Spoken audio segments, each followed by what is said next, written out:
She returned a lost wallet to its owner, refusing the reward because it was the right thing to do.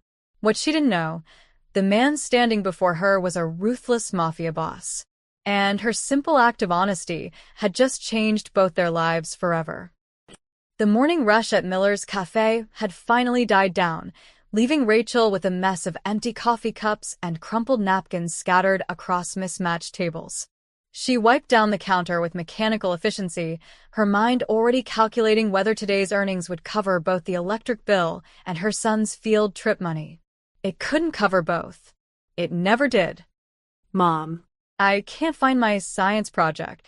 Rachel glanced at the back room where 8-year-old Danny was supposed to be doing homework. Check under the booth, honey. You were working there yesterday. She reached for another table and froze. A black leather wallet sat wedged between the salt shaker and the napkin holder. Expensive leather. The kind that didn't belong in her neighborhood. Rachel picked it up, hoping to find a business card or phone number inside. What she found instead made her stomach drop. Cash. Thick bundles of $100 bills, more money than she'd seen in years. Her fingers trembled slightly as she counted. Had to be at least $10,000. Beneath the cash, she found an ID card with a photo of a man in his mid-30s. Sharp jawline, dark eyes that seemed to look through the camera rather than at it. Luca Romano. The address listed was in the financial district, the part of the city where Rachel only went when she had to beg the bank for more time on her loan payments. Danny, grab your backpack. We're closing early. But Mom. Now, baby. 20 minutes later, Rachel stood in front of Romano Tower, a gleaming monstrosity of glass and steel that seemed to pierce the clouds. Her rust-spotted Honda looked criminally out of place in the circular driveway where valets managed Mercedes and Teslas. A security guard stepped forward as she approached the entrance, his hand moving subtly toward his hip. Can I help you? I'm here to see Luca Romano. I have something of his. The guard's expression shifted from bored to alert. Mr. Romano doesn't take walk-ins. Tell him Rachel Miller found his wallet at Miller's Cafe on 5th Street. She held it up, and the guard's eyes widened slightly at the sight of the expensive leather. He spoke into his earpiece, listened, then looked at her with something between surprise and suspicion. 32nd floor. They're expecting you. The elevator ride felt eternal. Danny pressed his face against the glass wall, watching the city shrink beneath them. Mom, why are we so high up? Is this man rich? I think so, baby. Are we going to be rich too? Rachel's heart clenched. We're going to be honest. That's better.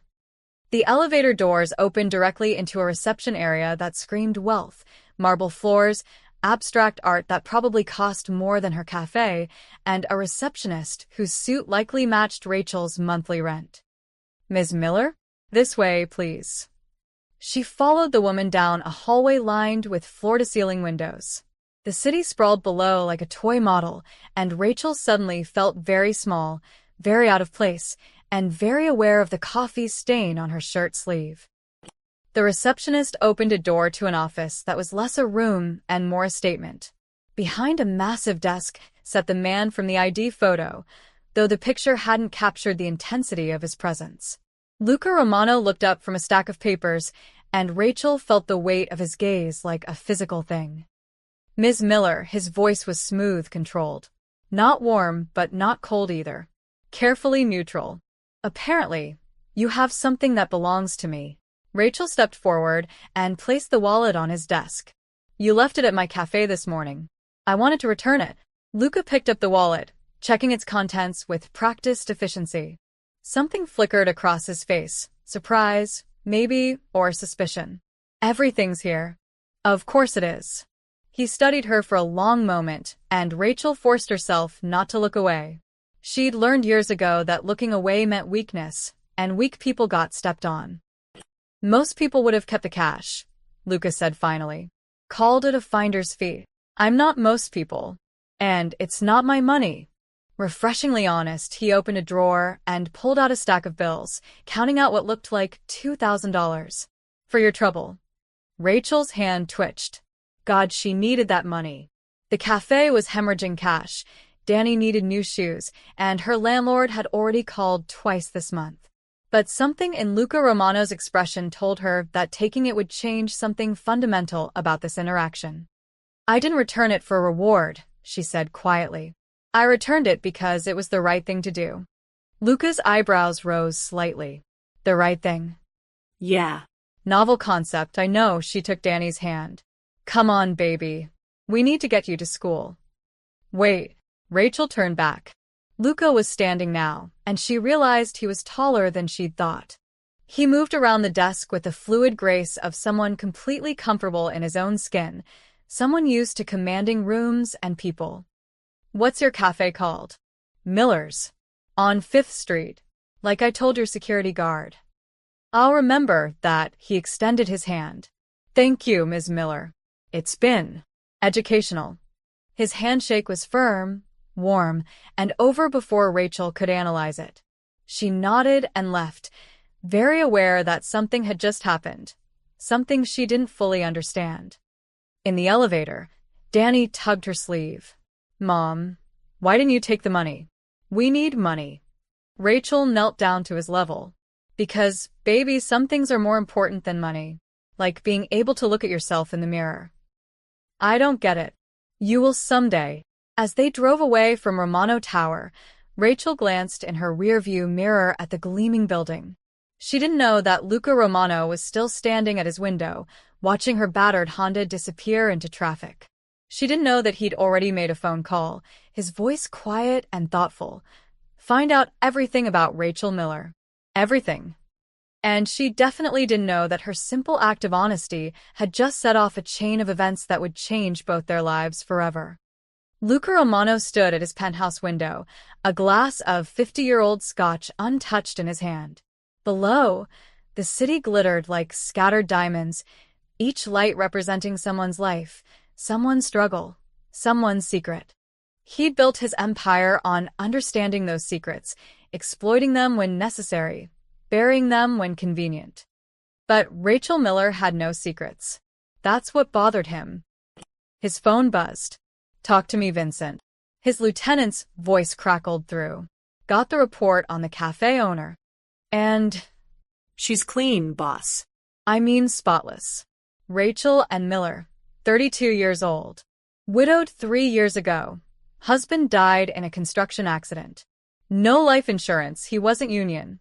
She took out a loan to buy the cafe, been struggling to keep it afloat ever since. Works 6 days a week, sometimes 7. One kid, Danny, 8 years old. Straight-A student at Jefferson Elementary." Luca took a sip of his scotch. Debts. 40 grand on the cafe loan. Behind on payments. Another 5 in credit cards. Medical bills from when the kid had pneumonia last winter. She's drowning, boss, but she's doing it quietly. No complaints, no shortcuts. Criminal record? Parking tickets. That's it. Not even a speeding violation. Family? Parents died in a car crash when she was 19. No siblings. No support system except a neighbor who watches the kid sometimes. Vincent paused. "Boss, why are we looking into a cafe owner? She do something?" Lucas set down his glass. "She did the one thing nobody in this city does anymore, Vincent. She gave something back without asking for anything in return." Silence on the other end. "Then, you want me to keep tabs on her?" Discrète surveillance. "I want to know if she's in trouble." "You got it, boss." Luca ended the call and returned to the window. Rachel Miller was an anomaly, a glitch in the system he'd learned to navigate. In his world, everyone had an angle. Everyone wanted something. Power, money, protection, revenge. The currency varied, but the transaction was always the same. But she'd walked away from $2,000. Money that would have solved at least some of her problems. Money that most people in her situation would have grabbed, without hesitation. "I didn't return it for reward. I returned it because it was the right thing to do." Her words echoed in his mind. When was the last time someone had talked to him about doing the right thing? His mother, maybe, before cancer took her when he was 17. Before his father's gambling debts forced Luca into the family business. Before right and wrong became luxuries he couldn't afford. He'd killed his first man at 19. Not directly. He'd given the order, and someone else had pulled the trigger. But the weight of it was the same. That man had stolen from the Romano family, and in their world, theft demanded blood. Luca had thrown up afterward, alone in a bathroom where no one could see. His father had clapped him on the shoulder the next day. "You're a man now, son." A real Romano. 15 years later, Luca had lost count of the orders he'd given, the lives he'd ruined, the blood on his hands. He'd convinced himself it was necessary, that this was simply how the world worked. You took what you could, protected what was yours, and destroyed anyone who threatened your empire. Then a single mother with coffee-stained sleeves had walked into his office and reminded him that other worlds existed. Worlds where people still believed in doing the right thing, even when it hurt. His phone buzzed again. This time it was Marco, his underboss. "Boss, we got a problem with a Castellano shipment." "What kind of problem?" "They're shortchanging us. 30% light on the agreed weight. Set up a meeting. Tomorrow night, the usual place." "You want me to bring the full crew?" Luca paused, his reflection staring back at him from the darkened window. A week ago, he would have said yes.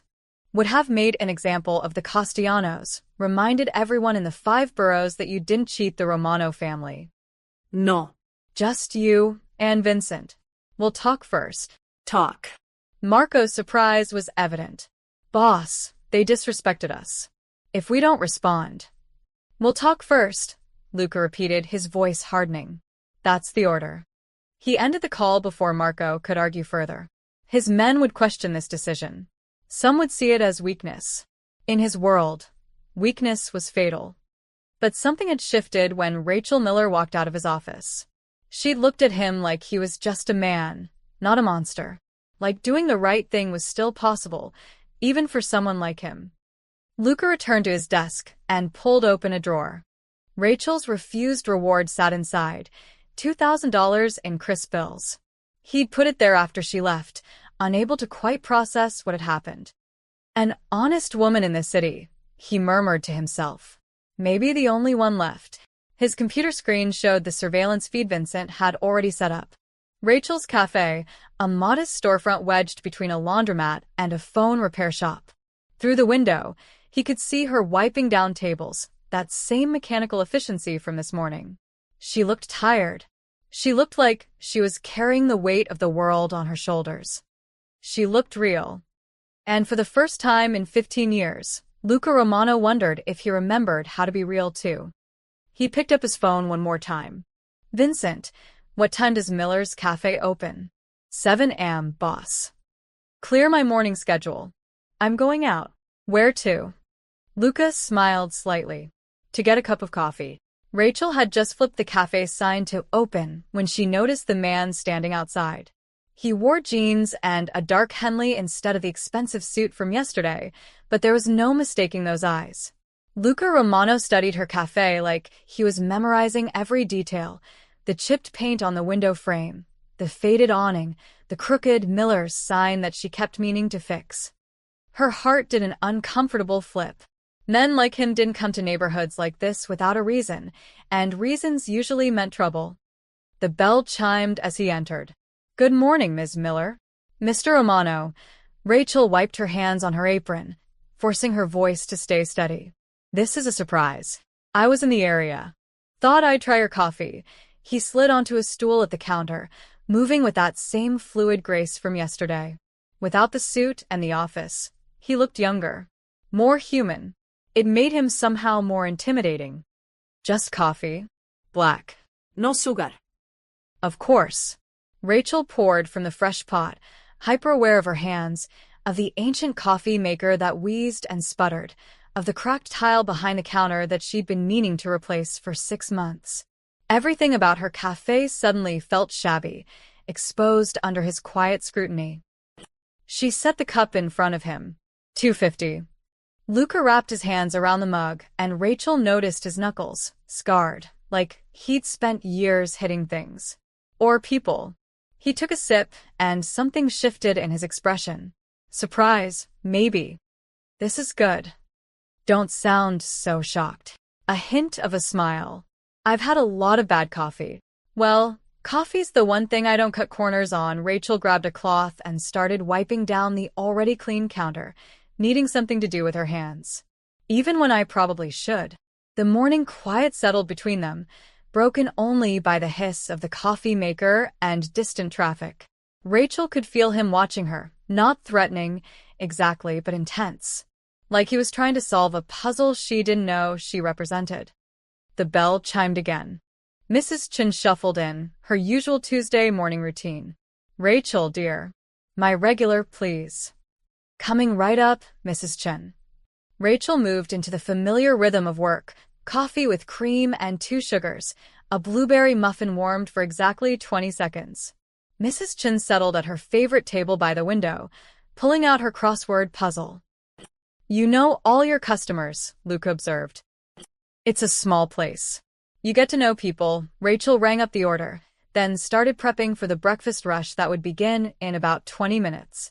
Mrs. Chen's been coming here since before I owned it. Her husband too before he passed. She does the Tuesday crossword here because it was their thing together. That's... Luca paused, seeming to search for the word. Nice. It's life, Mr. Romano. Small, ordinary life. Rachel cracked eggs into a bowl, whisking them with practiced efficiency. The kind where people matter more than profit margins. Is that a dig at me? I don't know you well enough to dig at you, she glanced at him. Doi. Their eyes met, and Rachel felt something electric pass between them. A recognition, maybe. Or a warning. No, Lucas said quietly. You don't know me at all. More customers trickled in. Mr. Patterson with his newspaper, the Rodriguez twins grabbing coffee before their construction shift, young Sarah from the bookstore next door. Rachel greeted each one by name, took orders without needing to write them down, asked about kids and jobs and lives. Luca watched it all with that same intense focus. He'd barely touched his coffee, she realized. He was here for something else, though she couldn't figure out what. Finally, the morning rush ebbed. Rachel refilled his cup without asking. You didn't have to do that. Coffee's cheap. Especially for paying customers. She leaned against the counter, studying him properly now. Why are you really here, Mr. Romano? Luca. Okay. Luca, the name felt strange on her tongue. Too intimate. Why are you really here? He was quiet for a long moment, his fingers tracing the rim of his cup. Yesterday you said something interesting. That you returned my wallet because it was the right thing to do. It was. When's the last time someone did the right thing for you? The question caught her off guard. Rachel opened her mouth, closed it.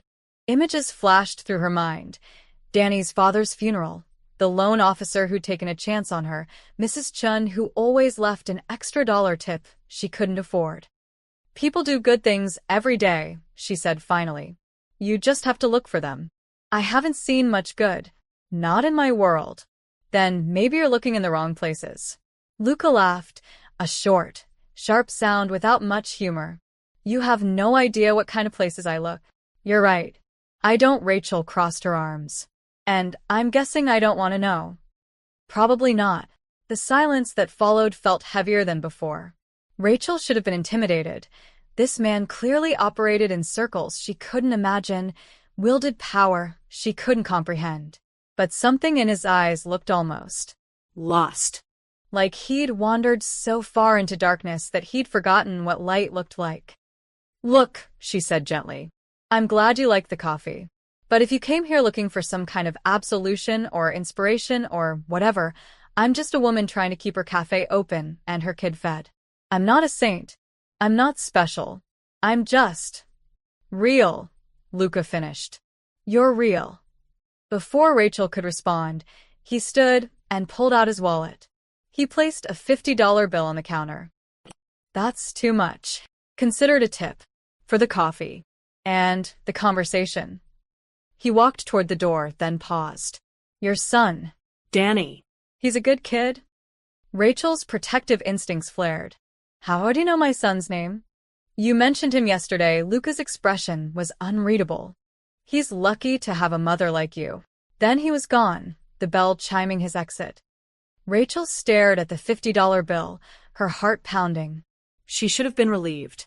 Instead, she felt something close to dread. Because men like Luca Romano didn't visit small cafes without reason. And whatever his reason was, Rachel suspected her quiet, ordinary life had just become a lot more complicated. The warehouse on the docks smelled like salt, rust, and old blood.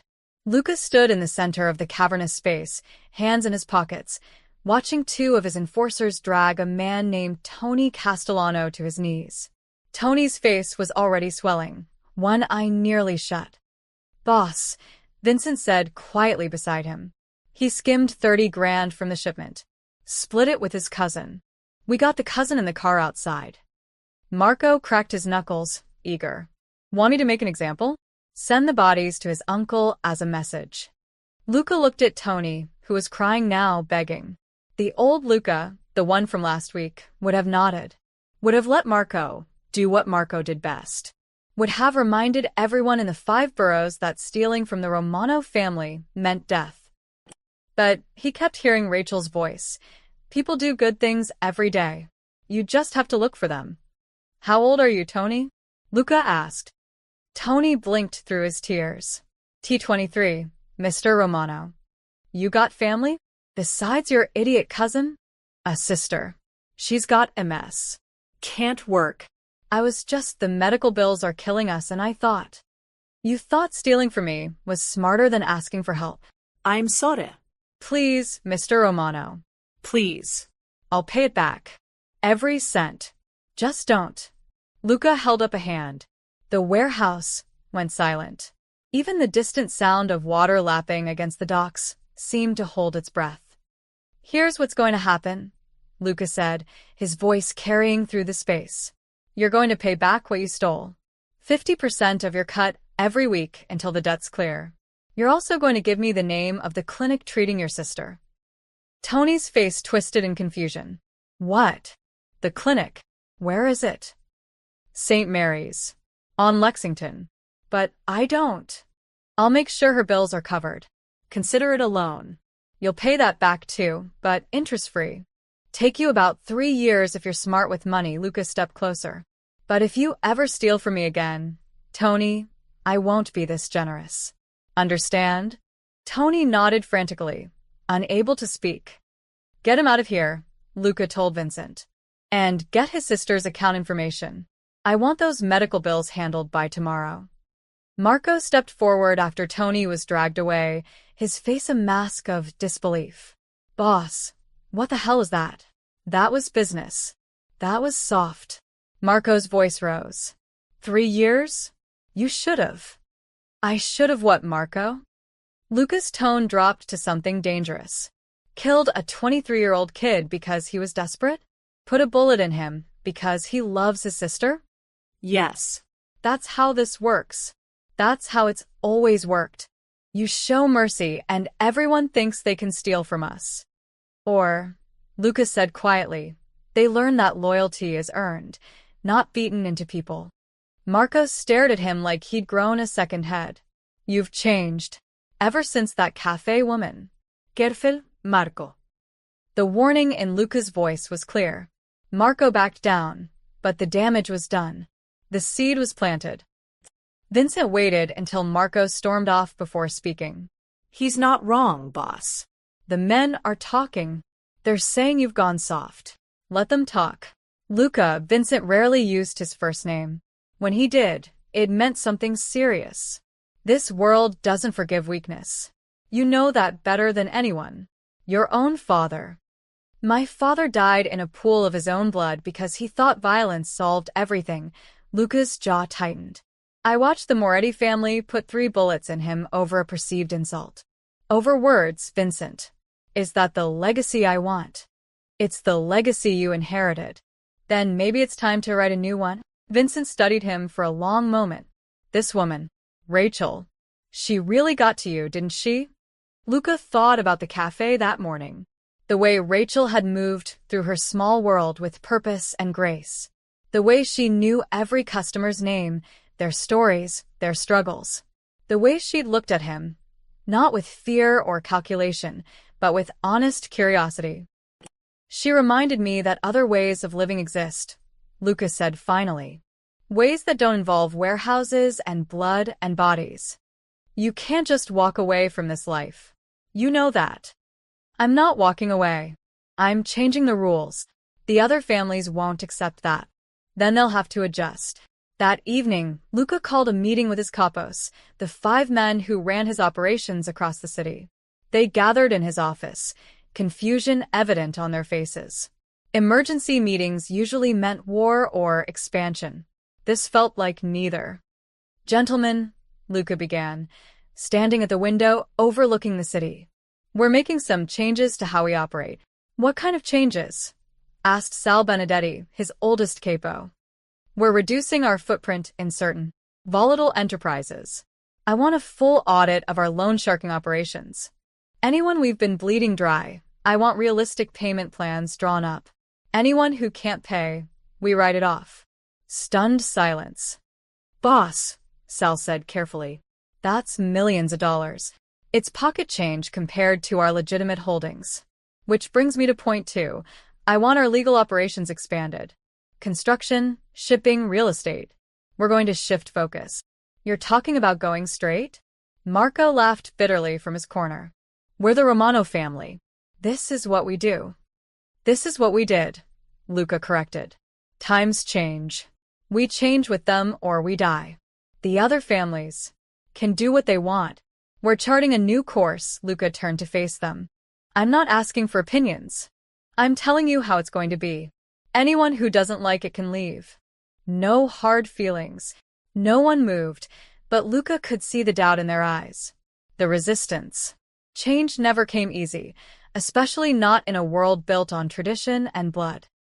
But as he dismissed them and returned to his window, watching the city lights flicker like distant stars, Luca felt something he hadn't experienced in years. Hope. Rachel Miller had given him back his wallet. But somehow, without meaning to, she'd given him something far more valuable, the possibility of redemption. Rachel was stacking chairs on tables, the cafe finally quiet after another long day, when the bell chimed. She turned, ready to say they were closed, and froze. Mark Miller stood in the doorway. Her ex-husband looked worse than she remembered, thinner, unshaven, with that familiar glint of desperation in his eyes that had always preceded their worst fights. We're closed, Rachel said flatly. That's how you greet your husband? Ex-husband. 3 years ex. Mark stepped inside, letting the door swing shut behind him. Still bitter, I see. What do you want, Mark? I want to see my son. Rachel's grip tightened on the chair she was holding. You haven't called in 2 years. You missed his last 3 birthdays. You don't get to just show up and... He's my son, too. Mark moved closer, and Rachel caught the smell of cheap whiskey. I have rights. Rights you signed away when you left us with nothing but debt and a broken promise. I was grieving. My brother had just died, and you just expected me to keep pretending everything was fine. I expected you to be a father. Rachel's voice rose despite herself. Danny was 5 years old, Mark. He needed you, and you chose the bottle instead. Mark's face darkened.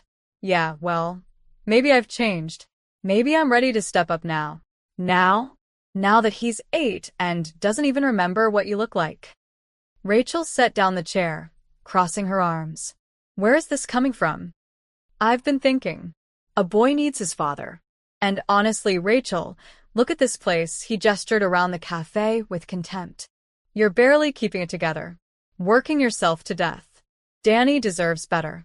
Better than a mother who loves him? Who's there every single day? Better than poverty. Mark leaned against the counter, a cruel smile playing at his lips. I'm getting remarried. Sarah, she's got money, a real house in the suburbs. We can give Danny stability, a proper education, things you can't afford. Rachel's blood ran cold. You're not taking my son. I'm not asking permission. I talked to a lawyer. Given your financial situation, the court might agree that Danny would be better off with me and Sarah. You're broke, Mark. You've been broke since your brother died. What lawyer? Sarah's lawyer. And she's not broke, Mark straightened, Enjoying this now. We're filing for custody next week. Thought I'd give you a heads up. Professional courtesy. Get out. You can't keep him from me, Rachel. I'm his father. You're a drunk who abandoned his family. Rachel's voice shook with rage. You think any judge will give you custody after you disappeared for 2 years? I think any judge will see a struggling single mother who can barely make rent working in a failing cafe in a bad neighborhood. They'll see a father who's turned his life around, got sober, got married to a woman with resources. Mark headed for the door, then paused. Oh, and Rachel? Danny told Sarah he wished he had a dad who came to his baseball games. Might want to work on that. The door chimed as he left, the sound echoing in the sudden silence. Rachel stood frozen, her mind reeling. Mark was full of threats, he always had been. But he'd never mentioned lawyers before. Never mentioned custody. And the way he'd said Sarah's name, with that smug certainty. Her phone buzzed. Mrs. Patterson from next door. Danny's asking about dinner. You okay? Rachel's hands shook as she typed back. Be there in 10 minutes. Thank you. She finished closing up in a daze, her mind spinning through scenarios. Could Mark really take Danny? Would a court actually consider it? She'd been late on rent twice this year. The cafe was drowning in debt. Her savings account had exactly $200. What if Mark was right? What if she wasn't enough? By the time she picked up Danny and got him fed and tucked into bed, Rachel felt like she'd aged 10 years.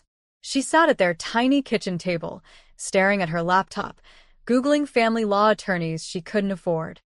Consultation fait, $3 cents moins 5 cents. Retainer, $2,500 to $5,000. Average custody case, $15,000 to $30,000. She closed the laptop before she started crying. Outside, in a black sedan parked 3 cars down, Vincent lowered his binoculars and dialed his phone. Boss, we got a situation. Talk to me. The ex-husband showed up at the cafe. Confrontation lasted about 10 minutes. She looked shaken when he left. I ran his plates. Mark Andrew Miller got a warrant for unpaid child support in New Jersey, 2 DUIs, currently living in Queens with a woman named Sarah Brennan. And he was in her face, boss. Aggressive body language. I couldn't hear what was said, but she looked rattled after. Silence on the other end. Then, keep watching. I want to know if he comes back. You want me to have a conversation with him? The quiet kind. No. Not yet. Another pause. But find out everything about him. Everything. And the woman he's living with. On it, boss. Vincent hung up and settled back in his seat, watching the lights in Rachel's apartment above the cafe. One window glowed warm, probably the kids' room. The other stayed dark for a long time before finally flickering on. Through the curtains, Vincent could see Rachel's silhouette, pacing. Even from this distance, her distress was evident. In his penthouse across the city, Lucas stood at his window, phone still in his hand. He'd told Vincent no intervention. He'd promised himself he wouldn't insert himself into Rachel's life beyond keeping a distant watch. But the thought of someone threatening her son, made something dark and familiar rise in his chest. The old instincts, the protective fury that had made him dangerous in the first place. He pulled up a contact on his phone. Mitchell Grayson, attorney at law. Specializes in family court. The best custody lawyer in New York. Owed Lucas several significant favors from a case involving a senator's son and some very unfortunate photographs. Lucas' thumb hovered over the call button. She doesn't want your help, a voice in his head warned. She doesn't even know you. This isn't your problem. But another voice, quieter but stronger, whispered back. She gave you back your wallet when she needed the money. She refused your reward when it would have solved her problems. She's drowning, and she won't ask for a life preserver because she's too proud. Luca pressed call. Mitchell. It's Luca Romano. I need a favor. A big 1-inch. Rachel hadn't slept. She'd spent the entire night switching between crying and researching and crying. Every article about custody battles made her stomach sink lower. Every lawyer's website reminded her how far out of her league she was. At 5 a.m., she gave up and made coffee, watching the sunrise through her kitchen window. Danny would wake up in 2 hours, expecting breakfast and normalcy. She'd give him both, even if she had to fake it. The summons arrived at 9 a.m., hand-delivered by a courier. Rachel's hands shook as she read the legal jargon, petition for modification of custody. The hearing was scheduled for Friday, 3 days away. 3 days to find a lawyer she couldn't afford. 3 days to prepare a defense she didn't know how to build. 3 days before Mark could potentially rip her world apart. She called 6 law offices that morning. 5 said their retainers started at $5,000. The 6th offered a payment plan that would take her 10 years to pay off, assuming she won. By Thursday afternoon, Rachel had resigned herself to representing herself in court. She printed out templates, read every article she could find, and prepared a statement that sounded desperate even to her own ears. Friday morning arrived like an execution date. Rachel dropped Danny at school, hugging him longer than usual. He squirmed away, embarrassed, having no idea that his entire future hung in the balance. She watched him run toward his friends, his backpack bouncing, and felt her heart splinter. Please, God. Please let me keep him. The courthouse was a maze of marble and bureaucracy. Rachel found the right courtroom, her stomach churning, and pushed through the doors. Mark sat on the other side with a blonde woman who must be Sarah, polished, confident, wearing a suit that probably cost more than Rachel's monthly rent. Next to them sat a lawyer in an even more expensive suit, reviewing documents with the air of someone who'd never lost a case. Rachel took her seat alone, clutching her folder of printed articles and handwritten notes. Then the doors opened behind her. A man in an immaculate charcoal suit walked in, carrying a leather briefcase that screamed sophistication. He was in his 50s, with silver hair and the kind of presence that made people instinctively defer to him. He walked straight to Rachel's table and extended his hand. Ms. Miller? Mitchell Grayson. I'll be representing you today. Rachel stared at him. I'm sorry, what? Your legal representation, he sat down, opening his briefcase with practiced efficiency. Now, we don't have much time before the judge arrives, so let me brief you quickly on our strategy. I didn't hire you. I can't afford. Your representation has been arranged anonymously. Pro bono work through a legal fund. Mitchell's smile was reassuring but professional. Trust me, Ms. Miller, you're in good hands. Rachel's mind raced. Legal fund? Nothing about this made sense, but across the room, Mark's lawyer had noticed Mitchell and his expression had shifted from confident to concerned. All rise. The Honorable Judge Patricia Monroe presiding.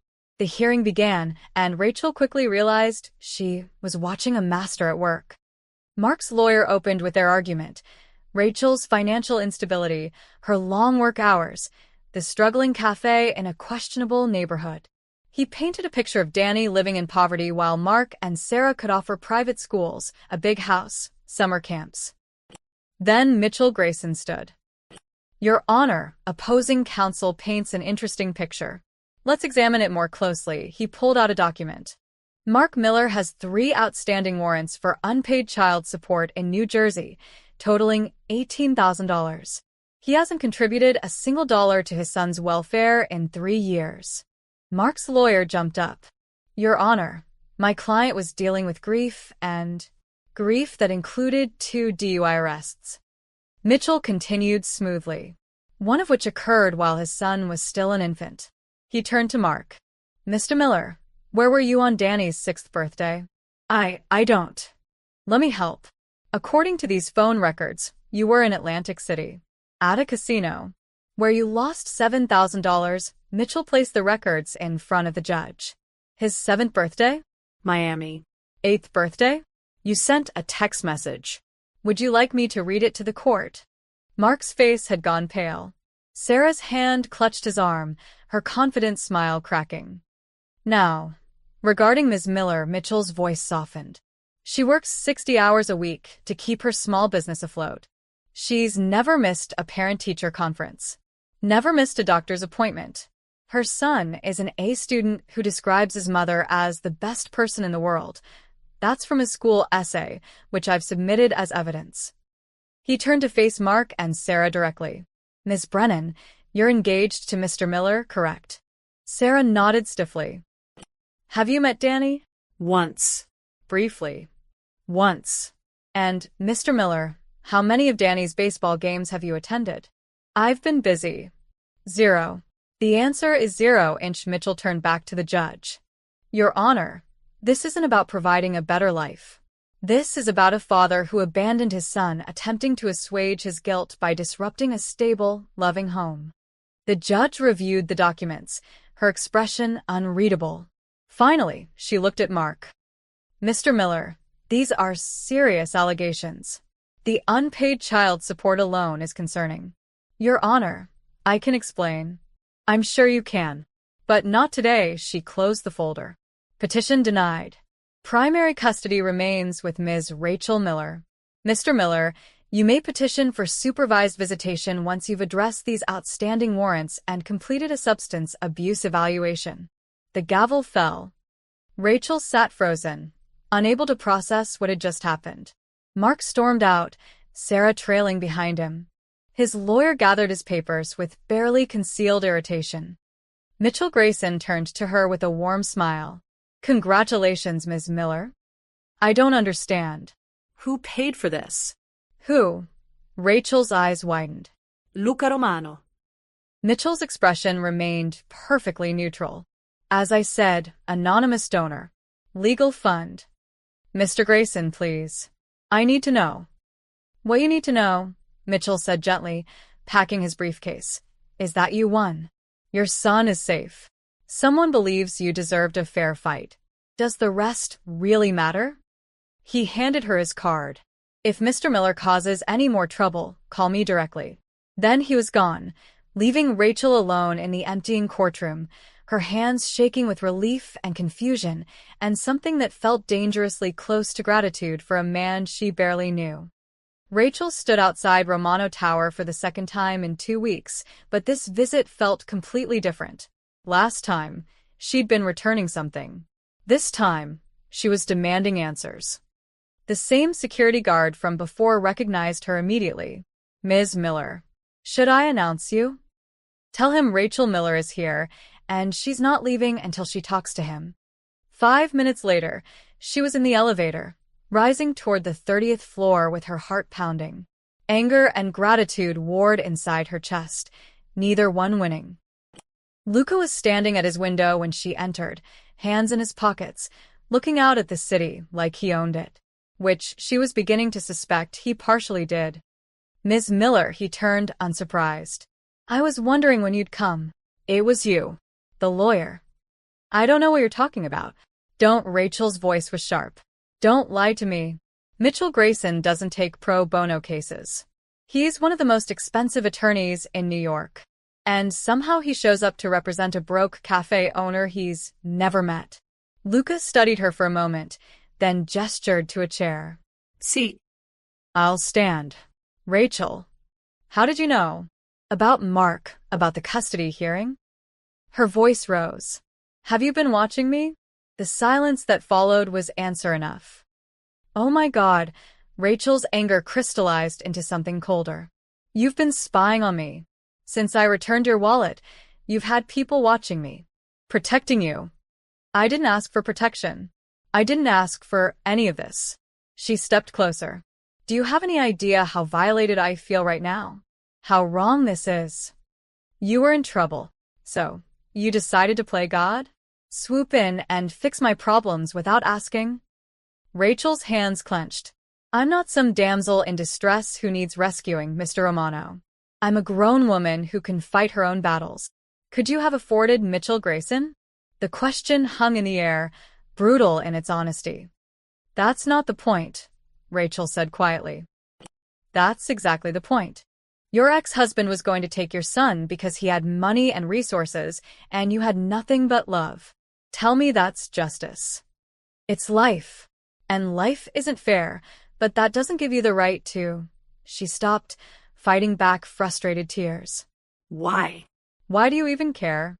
Luca was quiet for a long moment. When he spoke, his voice was softer than she'd ever heard it. Because you gave me back my wallet when you needed that money. Because you refused a reward that would have solved your problems. Because in 15 years of living in a world where everyone takes, you were the first person who gave. So this is what? Repayment.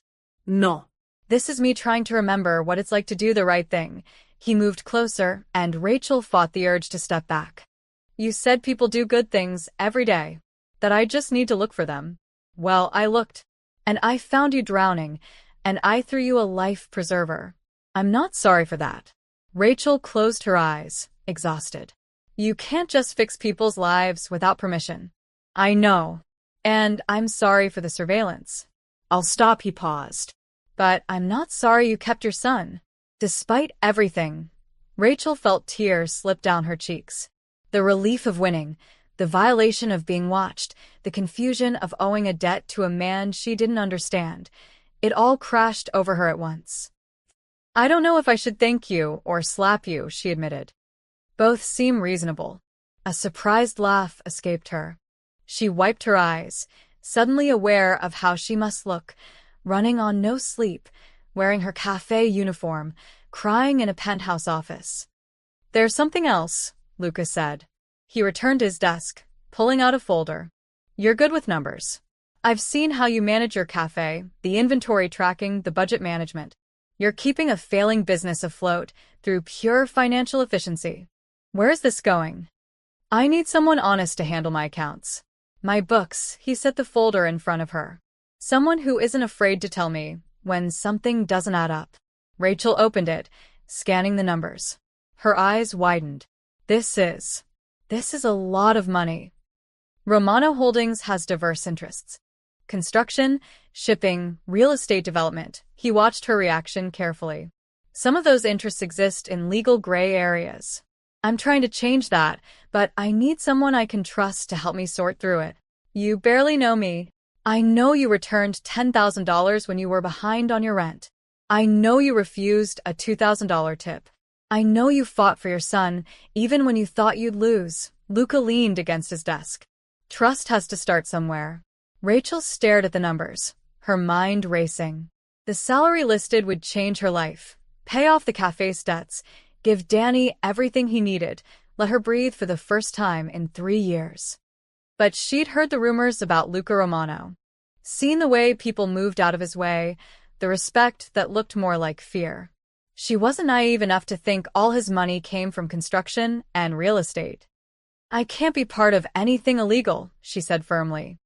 That's exactly why I'm asking you. I want to move away from the illegal operations. Transition everything to legitimate business. But I need someone who'll actually hold me accountable. And if I find something wrong in these books, something criminal, then you tell me and we fix it. Rachel looked at him, searching for deception. But his eyes were steady, almost hopeful. One condition, she said finally. I do this clean. No lies, no blood, no looking the other way. The moment I think you're pulling me into something wrong, I walk. No arguments, no consequences. Agreed. And no more surveillance. No more secret lawyers. If I need help, I'll ask. Agreed. She took a deep breath. Then I guess I'm working for you. For the first time since she'd met him, Luca Romano smiled, a real smile that reached his eyes and made him look years younger. Welcome to Romano Holdings, Ms. Miller. Rachel shook his extended hand, ignoring the voice in her head screaming that she was making a deal with the devil. But maybe, just maybe, even devils could be redeemed. 3 weeks into her new position, Rachel sat in her office at Romano Holdings, an actual office with windows and a door that closed, surrounded by financial records that made her head spin. And her stomach turn. She'd started with the real estate division, expecting complicated but legal transactions. What she found instead was a labyrinth of shell companies, cash payments with no paper trail, and properties acquired through methods that made her profoundly uncomfortable. Rachel pulled up another file.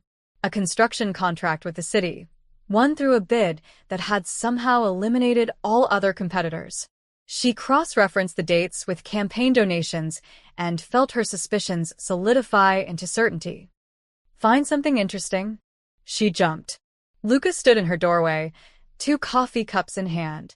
He'd started bringing her coffee every morning, always black, the way she made it at her cafe, and somehow it had become their ritual. Define interesting, Rachel said, accepting the cup. Luca closed the door and sat across from her. In the past 3 weeks, they'd developed an easy working relationship. He listened when she talked, never dismissed her concerns, and seemed genuinely interested in her insights. It would have been pleasant if not for the growing pile of questionable transactions she kept uncovering. The Henderson property, Rachel said, turning her laptop toward him. We acquired it for 30% below market value. The previous owner declared bankruptcy 2 weeks after selling. And his business collapsed after 3 of his major clients suddenly terminated their contracts. All on the same day, she pulled up another document. Those clients? They're all connected to Romano Holdings through various subsidiaries. Luca's expression didn't change. That's how business works sometimes. That's extortion, Luca. The use of his first name had become natural, though it still felt intimate in a way that made her slightly uncomfortable. He noticed his eyes flickered with something she couldn't quite read. The man was sitting on prime waterfront property and refusing to sell, Luca said calmly. We needed that land for the harbor development project. So you destroyed his livelihood. So we encouraged a business decision. Rachel closed her laptop with more force than necessary. This is exactly what I was afraid of. You said you wanted to go legitimate, but these records show business practices that have been standard for decades, Luca interrupted. You think the other corporations in this city got where they are by playing nice? This is how the game works. Then change the game. Rachel stood, frustrated. You have enough money and power to do business honestly. Why don't you? Because honest businesses fail. They get crushed by competitors who don't play by the rules. Or they succeed because people respect integrity. She moved to the window, looking out at the city. I've been going through your books for 3 weeks now. Do you know what I found? You have legitimate operations, making incredible profits. The construction division alone is generating millions. Your shipping contracts are solid. The real estate developments are brilliant. She turned back to him. You don't need the shady stuff, Luca. You're already successful. The illegal operations are just legacy, habit. You're holding on to them because it's what you know, not because you need them. Luca was quiet, his coffee forgotten on the desk. I found something else, Rachel continued, her voice softer now. 3 months ago, you anonymously paid off the mortgage for an elderly couple facing foreclosure. 2 months ago, you funded a community center in Queens. Last month, you hired 20 ex-cons for your construction crew when no one else would give them a chance. How did you? Because I'm good at my job. And because you try to hide it, which tells me you knew those were the right things to do, Rachel sat back down. You're not the ruthless mafia boss everyone thinks you are. Not anymore. Maybe you were once, but that man wouldn't have helped Tony Castellano with his sister's medical bills. That man wouldn't have saved my son. Luca's jaw tightened. You don't know what I've done. The things I'm responsible for. You're right. I don't. But I know who you're trying to become. She pulled up a new document on her laptop. I've spent the last week creating a plan. A real plan for transitioning Romano Holdings into a completely legitimate operation. She turned the screen toward him. It'll take 18 months. We close the shell companies, dissolve the questionable partnerships, and restructure everything under transparent corporate governance. Yes, you'll lose some revenue initially, but long-term, you'll be untouchable. Legal, successful, and actually able to sleep at night. Lucas stared at the spreadsheet, years of projections and detailed steps for dismantling an empire built on shadows. This would mean walking away from relationships that go back decades, he said quietly. Burning bridges with powerful people. Good riddances to bridges that lead nowhere good. A smile tugged at his lips. You make it sound simple. It's not simple. It's hard. Maybe the hardest thing you'll ever do. Rachel met his eyes. But you hired me to tell you the truth. Here's the truth. You can either be a reformed criminal trying to go straight, or you can be a legitimate businessman who made tough choices to correct past mistakes.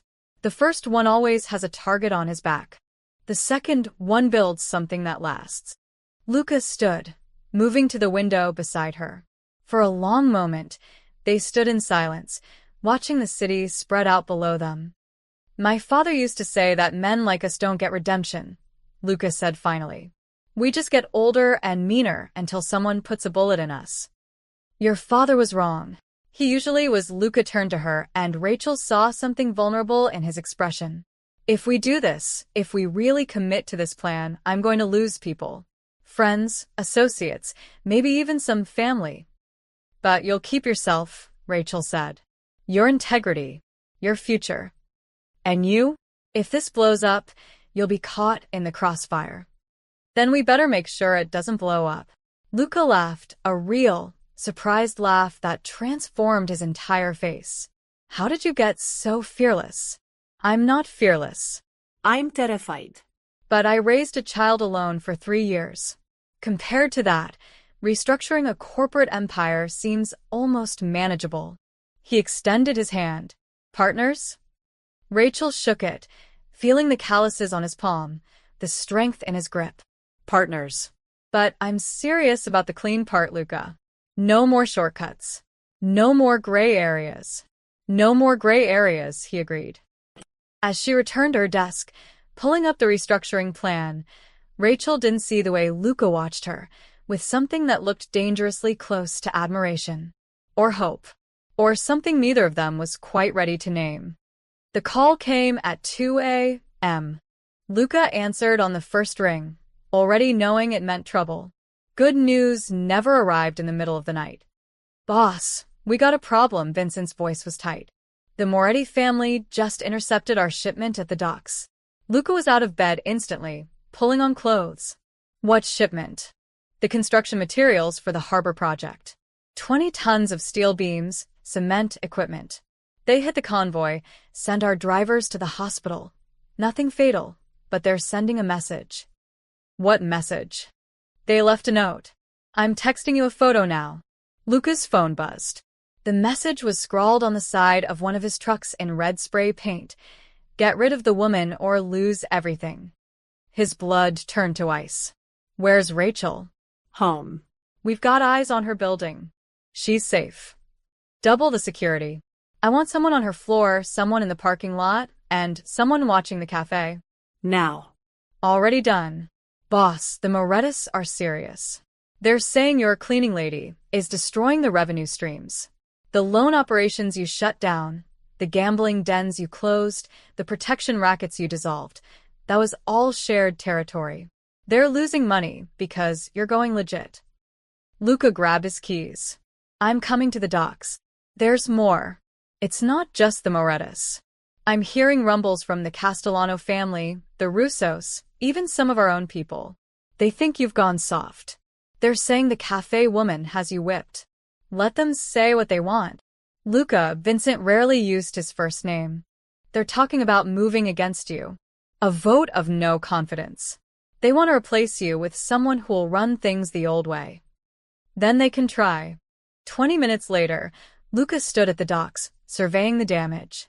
His trucks were stripped, materials scattered across the concrete like a child's discarded toys. The message was clear. Step back in line or face war. Marco approached, his expression dark. This is what happens when you try to play nice. The Morettis see weakness. They attack. That's the only language these people understand. What would you have me do, Marco? What you should have done weeks ago. Hit them back. Hard. Remind everyone in this city why people fear the Romano name. And Rachel? Marco's silence was telling. Say it, Luca demanded. She's a liability. She's costing you money, respect, and now she's painting a target on your back. You want my honest opinion? Pay her off, send her away, and get back to business. No. Boss. I said no. Luca's voice dropped to something dangerous. Rachel Miller is under my protection. Anyone who touches her answers to me. Make sure that message reaches the Morettas, the Castellanos, and anyone else who's forgotten who they're dealing with. You're choosing her over the family?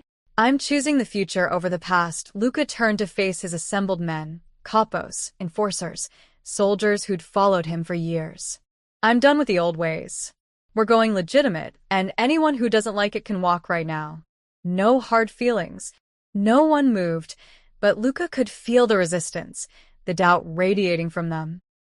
The Morettas think I've gone soft, Luca continued. They think because I'm not burning down buildings and breaking legs anymore, I've lost my edge. Let me be clear. I'm offering peace, not surrender. There's a difference. And if they don't accept peace?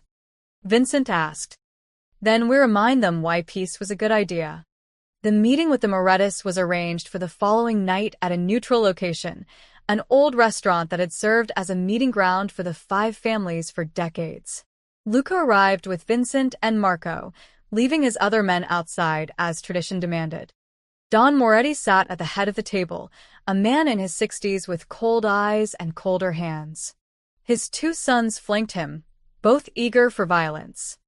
Luca Romano, the Don said. You've caused quite a disruption. I've restructured my business operations. That's my right.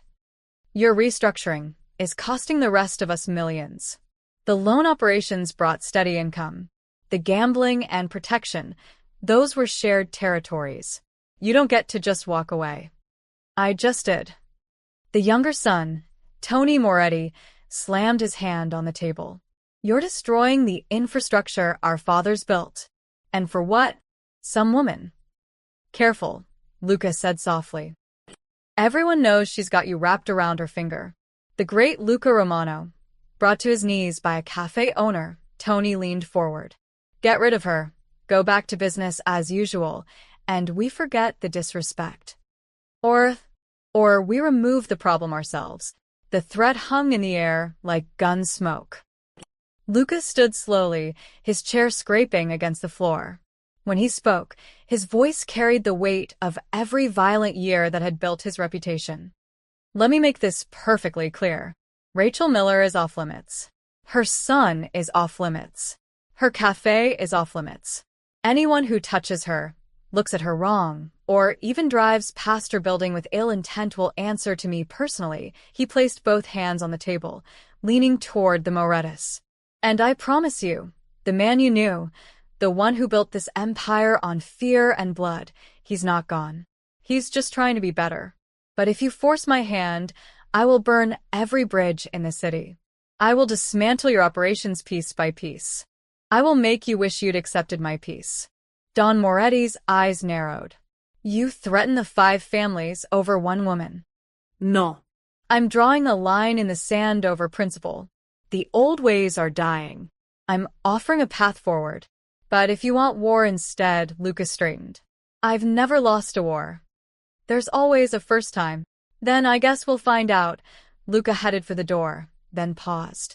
You have 48 hours to decide. Peace or war. Choose wisely.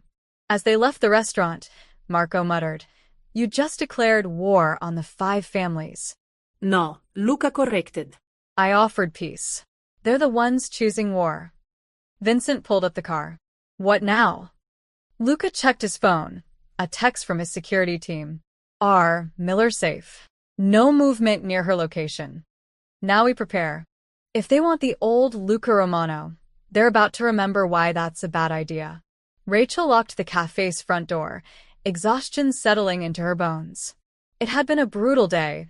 The espresso machine had broken, she'd burned a batch of muffins, and 3 regulars had complained about the price increase she'd been forced to implement. Danny was at a sleepover, which meant she could actually go home and collapse without having to pretend everything was fine. She didn't notice the black sedan parked across the street. Didn't see the 2 men watching her from the shadows. The parking lot behind the cafe was poorly lit, something she'd been meaning to fix but couldn't afford. Rachel fumbled with her keys, her mind already on the hot bath waiting at home. Rachel Miller? She spun around. 2 men in dark clothing, faces obscured by masks, stood between her and her car. Every instinct screamed danger. Who are you? She backed toward the cafe door, hand searching for her keys. Someone wants you to disappear. The taller one pulled out a gun. Rachel's world narrowed to that single point of metal glinting in the streetlight. She'd never seen a real gun pointed at her before. It was smaller than she'd imagined. More terrifying. Please, she heard herself say. I have a son. Should have thought of that before you started messing with things that don't concern you. The shorter man moved forward. Rachel threw her purse at him, a desperate, useless gesture, and tried to run. She made it 3 steps before he grabbed her arm, yanking her back with brutal force. Then, everything exploded into chaos. A car engine roared. Tires squealed. Suddenly, there were more men, 4 of them, appearing from nowhere. Vincent, she recognized him from Romano Holdings. The others were Luca's security team. Get down, Vincent shouted at her. Rachel dropped to the ground as fists started flying. The masked man holding her released his grip to face the new threat. She crawled toward her cafe door, her hands shaking so badly she couldn't get the key in the lock. A gunshot cracked through the air. Rachel screamed, covering her head. More shouting, the sound of bodies hitting concrete, someone cursing in Italian. Strong hands grabbed her. She fought instinctively, until Vincent's voice cut through her panic. Ms. Miller, it's me. We need to get you inside. Now. He half-dragged, half-carried her into the cafe, slamming the door behind them. Through the window, Rachel watched the fight continue. The 2 masked attackers were outnumbered, but desperate. One of Luca's men went down, blood blooming on his shoulder. The fallen attacker's gun lay on the concrete, just a few feet away. Rachel didn't think. She shoved past Vincent, threw open the door, and ran. Her fingers closed around cold metal just as one of the masked men lunged at Vincent from behind. Vincent! She raised the gun with both hands, the way she'd seen in movies, and fired straight up into the air. The explosion was deafening. The recoil nearly knocked her over. But everyone froze. Attackers, defenders, everyone staring at the terrified woman holding a gun she barely knew how to use. Sirens wailed in the distance. Someone must have called the police. The masked men ran, disappearing into the darkness like smoke. Luca's security team didn't pursue. They were too busy securing the perimeter, checking injuries, and staring at Rachel like she'd grown a second head. Vincent gently took the gun from her trembling hands. Ms. Miller, you shouldn't have. They were going to hurt you. Her voice sounded strange, distant. I couldn't let them. Her legs gave out. Vincent caught her before she hit the ground, guiding her to sit on the cafe's steps. The adrenaline was draining away, leaving her hollow and shaking. Red and blue lights flooded the parking lot. Police cars, an ambulance. Rachel answered questions in a daze, her voice mechanical. Yes, she owned the cafe. No, she didn't know the attackers. Yes, she'd fired the gun. No, she didn't have a permit. The weapon was discharged in self-defense, Vincent told the officers smoothly. Multiple witnesses. We'll provide full statements. Then another car arrived, driving too fast, stopping with a screech of brakes. Luca emerged like a storm, his face a mask of controlled fury. He scanned the scene, his injured man being loaded into an ambulance, the police securing the area, and finally, Rachel sitting on the steps wrapped in a shock blanket. Their eyes met across the parking lot. He was beside her in 3 long strides, kneeling down to her level. Are you hurt? Rachel shook her head, unable to speak. Did they touch you? Vincent stopped them. Your men, they saved my life. Luca's jaw clenched. He turned to Vincent. Report. 2 attackers, both masked. Professional job. They were waiting for her. We intercepted before they could extract her. Moretti? Most likely. Luca stood, and Rachel saw something frightening in his expression. The ruthless Mafia boss everyone whispered about, the man who'd built an empire on fear. This wasn't the person who brought her coffee every morning. This was someone capable of terrible things. Luca, she said, and he immediately softened, turning back to her. I'm taking you somewhere safe. I need to go home. Danny's at a sleepover, I have to. Vincent's already checking on him. He's safe, I promise. Luca helped her to her feet. But you can't stay here. Not tonight. This is your fault. The words came out sharper than Rachel intended, but she was too shaken to care. You brought this to my door. Those men came here because of you, because of whatever war you're fighting. The police officers and Luca's men suddenly found other things to look at. You're right, Luca said quietly. This is my fault. And I'm sorry. But right now, I need you to trust me long enough to get you somewhere they can't find you. Rachel looked at him, this dangerous, complicated man who'd somehow become part of her life. She should refuse. Should tell him to stay away from her and Danny forever. But the truth was, she'd never been more terrified. And despite everything, despite the violence and the secrets and the world she didn't understand, she knew Luca Romano would die before he let anyone hurt her. Okay, she whispered. But tomorrow we talk. About all of this. Tomorrow, Luca agreed. I'll tell you everything. As he guided her to his car, his hand protective on her back, Rachel glanced at the cafe she'd worked so hard to build. Blood stained the concrete. Police tape cordoned off the area. Her quiet, ordinary life had just been shattered.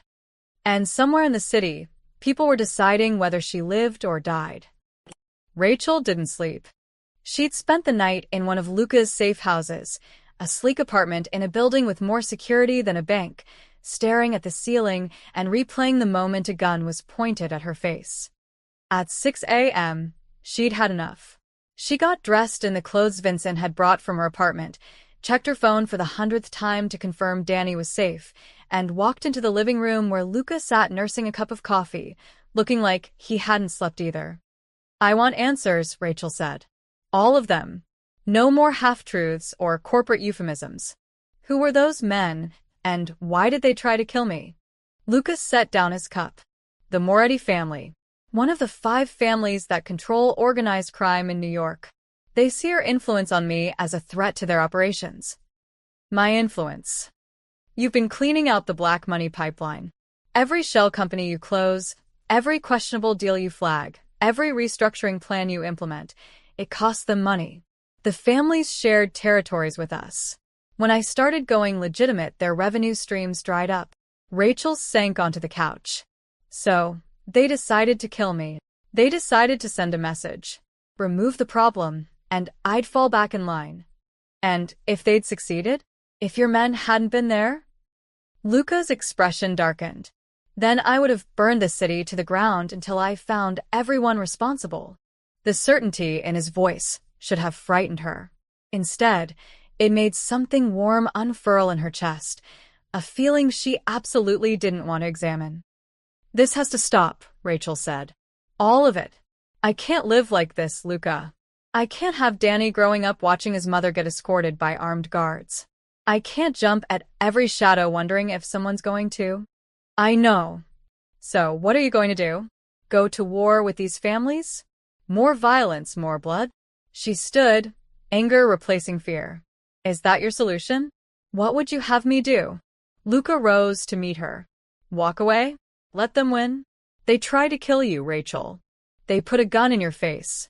Because you dragged me into your world. I was fine before, struggling, yes, but safe.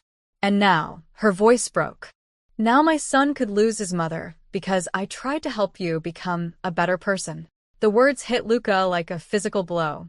He turned away, running a hand through his hair, and Rachel saw his shoulders tighten with the weight of it. You're right, he said quietly. I should have left you alone. Should have let you refuse that reward, and never looked back. But I was selfish. I saw something good, something real, and I wanted to be near it, even knowing what it might cost you. So, what now?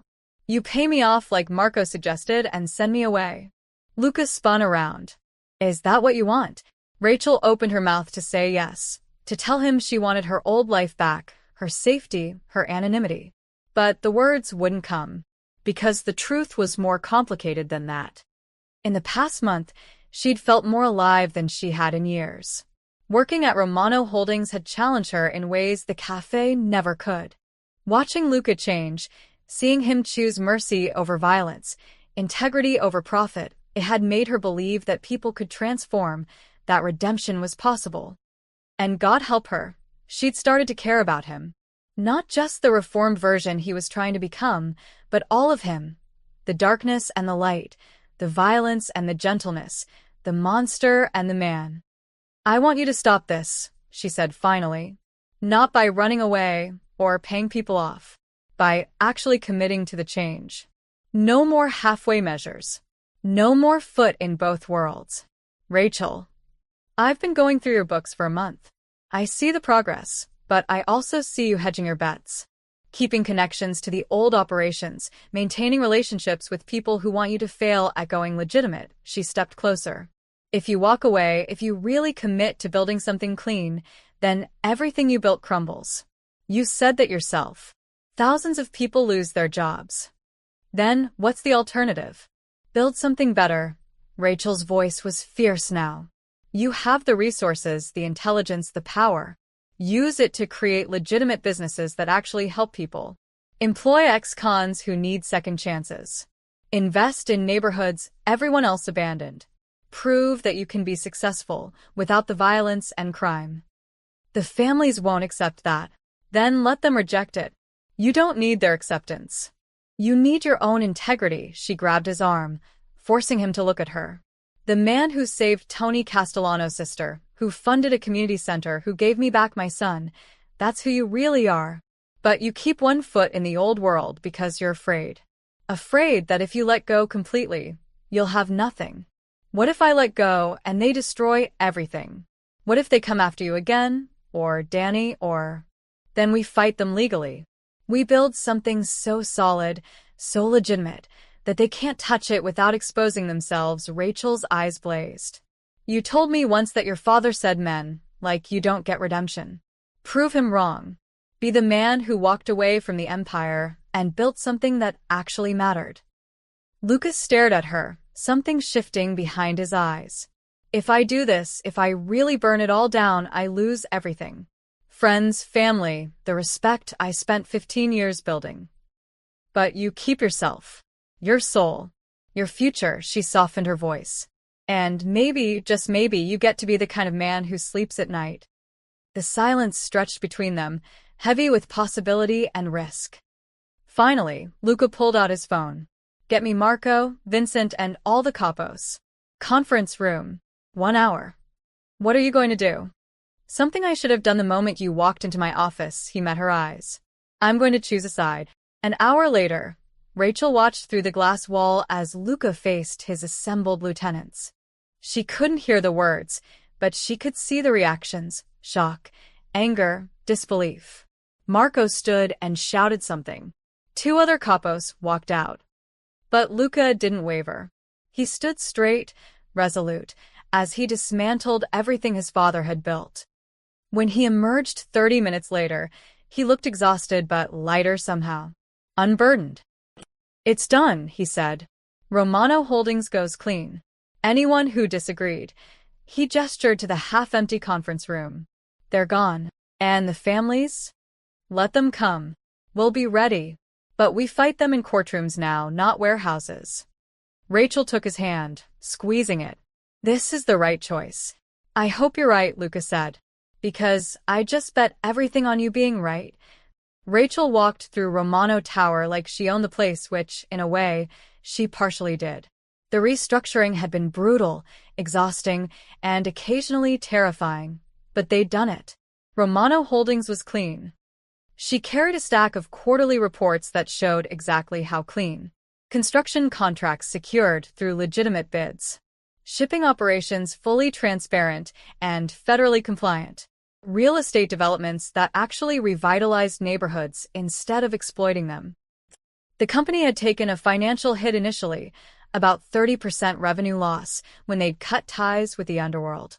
But they'd recovered faster than anyone expected. Turned out, legitimate businesses attracted legitimate investors. Their stock had climbed steadily. 3 major firms had approached them about partnerships. Rachel pushed open Luca's office door without knocking, another thing that had changed. They'd become partners in every sense of the word, though neither had been brave enough to define exactly what that meant. Luca stood at his window, the same spot where she'd first confronted him months ago. But everything else was different now. The harbor development project broke ground this morning, he said without turning around. No moretti interference. No threats. Just honest construction. That's because the Morettis are too busy with their own legal problems. Rachel set down the reports with satisfaction. Turns out, when you're not protecting them anymore, the FBI gets very interested in their operations. Luca smiled. I had nothing to do with that. I know. That's what makes it beautiful. They destroyed themselves. She moved beside him at the window. How many are left now? Of the old guard. Vincent stayed. 3 others. Everyone else either walked or tried to undermine the transition. And Marco. Last I heard, he's working for the Castellanos. Probably telling them all about how I've gone soft. Luca's voice held no bitterness, only acceptance. Rachel studied his reflection in the glass. He looked different than the man she'd met 4 months ago, still powerful, still intense, but the hardness around his eyes had softened. He smiled more, laughed occasionally, looked like someone who actually slept at night. Danny asked about you yesterday, she said. Luca turned to her, interested. Yeah. He wanted to know if you were going to come to his baseball game on Saturday. Rachel watched his reaction carefully. I told him I'd ask. I'd like that. They'd been careful around Danny. Luca keeping his distance, Rachel not wanting to confuse her son about who this man was in their lives. But Danny had noticed anyway, the way kids always do. Had started asking why Mr. Romano brought his mom coffee every morning, why he made her smile in a way she hadn't smiled in years. There's something else, Rachel said. She reached into her bag and pulled out a familiar black leather wallet, the same one that had started everything. She'd kept it all these months, waiting for the right moment.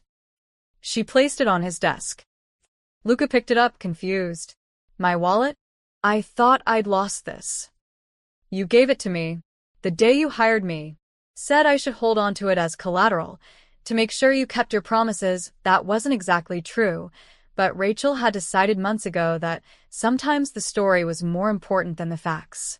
You gave up everything to go clean. The illegal operations, the protection rackets, most of your inner circle. You rebuilt this company from the ground up. She moved closer. You kept your promise. Now, let's build something that actually matters. Luca set down the wallet, his eyes locked on hers. We already have. I mean something more. Rachel pulled up documents on her phone. I've been doing research. There are 15 abandoned properties in my neighborhood. We could buy them, renovate them, create affordable housing and small business incubators. Real urban renewal, not the kind that pushes people out. That's a massive investment. You told me once you wanted to do something that mattered. This matters. This changes lives. Luca studied the plans, and Rachel saw the exact moment he committed, his shoulders straightening, his eyes lighting up with purpose. Let's do it, he said. Full community investment. Affordable housing, job training, small business support. He looked at her. But only if you're by my side. As a full partner. I'm already your partner. I mean as an equal. Co-owner. Your name on the company charter. He stepped closer, and Rachel's breath caught. I can't do this without you. Don't want to do this without you. The office felt suddenly smaller, charged with everything they'd been carefully not saying for months. Luca. I'm not asking you to save me. I'm not asking you to fix me. I'm asking if you want to build something together. Something clean and good and real. He reached for her hand. Something that matters. Rachel looked at their joined hands, then up at his face. She saw the former Mafia boss who'd chosen redemption. The ruthless businessman who'd learned mercy. The dangerous man who'd become gentle, at least with her. Yes, she said simply. Luca smiled, that rare, genuine smile that transformed his entire face, and pulled her closer. Then let's get to work. Now. Now, he kissed her forehead, then her cheek, giving her time to pull away. When she didn't, he kissed her properly, soft and careful and full of promise. When they finally broke apart, Rachel laughed. That's not work. That's the best part of partnership. Mixing business with pleasure. She pushed him playfully. You're impossible. And you're stuck with me. Rachel looked around the office, sunlight flooding through floor-to-ceiling windows, the city sprawling below them, documents for legitimate businesses covering every surface. They'd torn down an empire built on darkness and fear. Now they were building something in the light. There are worse fates, she admitted. Luca pulled her close again, and this time Rachel melted into him, without hesitation. Outside, the city continued its endless motion. Inside, two people who'd found each other through an act of simple honesty were proving that redemption wasn't just possible, it was beautiful. The single mother and the reformed mob boss. The woman who'd returned a wallet and the man who'd found his conscience. Together, they'd build something extraordinary. Together, they'd already begun. The end.